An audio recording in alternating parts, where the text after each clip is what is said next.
niyo kung meron ako natutunan, yun ay normal palang mahirapan sa simula ng paglalakbay. Kasi parte siya ng proseso ng pag-abot ng tagumpay sa napili mong karera sa buhay. Of course. Kaya, kung nahihirapan ka sa pinasok mong oportunidad, nasa tamang landas ka. Lagpasan mo lang. Kasi hindi mo alam.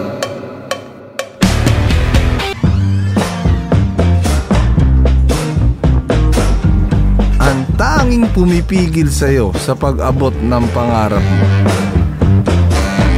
eh ikaw. Kung may maganda nangyayari sa'yo, ikaw ang may kasalanan nun.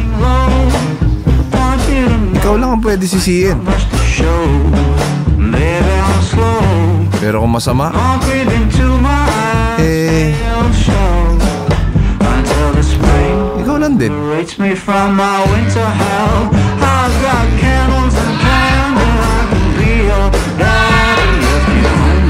Help me